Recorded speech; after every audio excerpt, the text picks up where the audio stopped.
So now we are done with every clause. हमने clause के discussion को हमने खत्म कर लिया, रिकैप कर लिया. Select, from, where, group by, having, order by, these are basic 6 clauses जो कि एसक्यूएल को कवर करते हैं. Now there is a new dimension to it. New dimension इज कि अभी तक हमने जितनी भी डाटा की मैनिपुलेशन की है, फिल्ट्रेशन की है, रिस्ट्रिक्शन की है, वो एक टेबल की बेसिस के ऊपर थी. लेकिन in the real world that's actually not the case. कभी भी जब आप ईआरडी बनाते हैं तो ईआरडी में एक टेबल तो कभी भी नहीं होता ना. अगर होता है तो वो हम कहते हैं यार कि we need to give it a very careful look कि whether it is correct or not. अमूमन there are more than one table, more than 2, 3, 4, 5 depending upon the scenario. So there is a need कि SQL should be able to support the retrieval of data from more than one table.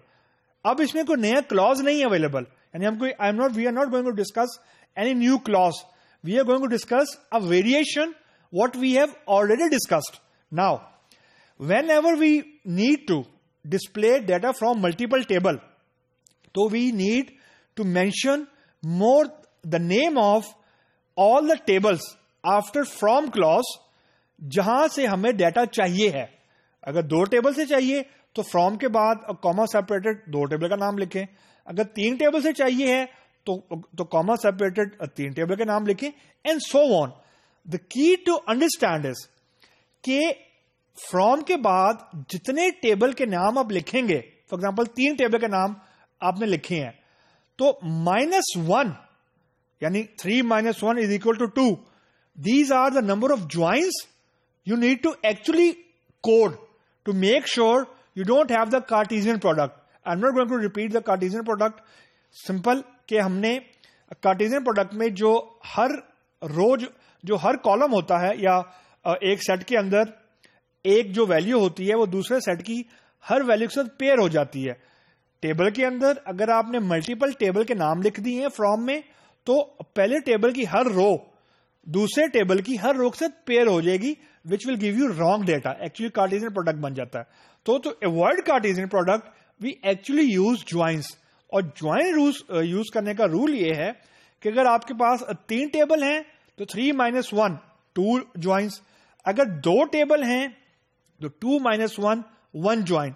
It depend on your requirement कि आपके जो required columns हैं select के बाद या where के बाद या ग्रुप के बाद या हैविंग के बाद, वो 2 टेबल से आ रहे हैं, 3 से आ रहे हैं, 4 से आ रहे हैं, 5 से आ रहे हैं. It depend.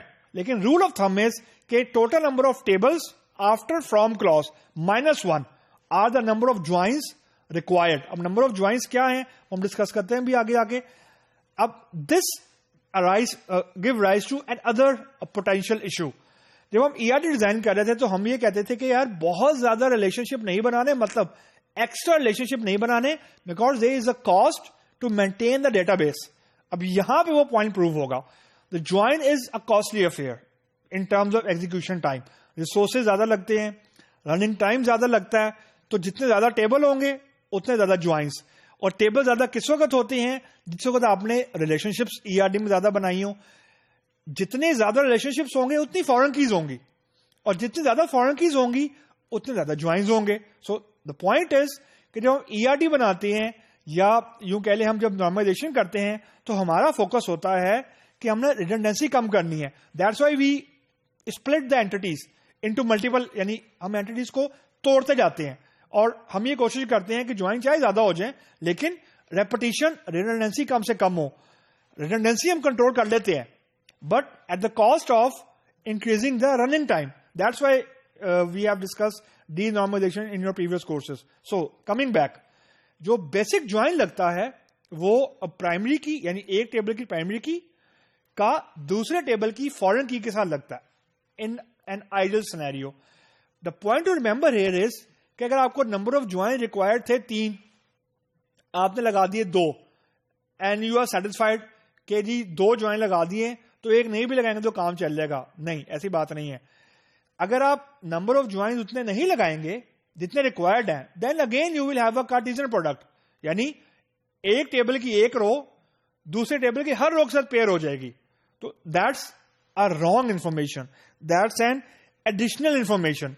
So basic rule of join is कि आपने एक टेबल की प्राइमरी की जो कि पेरेंट टेबल है, उसे कंपेयर करना है दूसरे टेबल की फॉरेन की के साथ डबल कोट्स में जो चाइल्ड टेबल है, अगर 1 to many है या many to many है।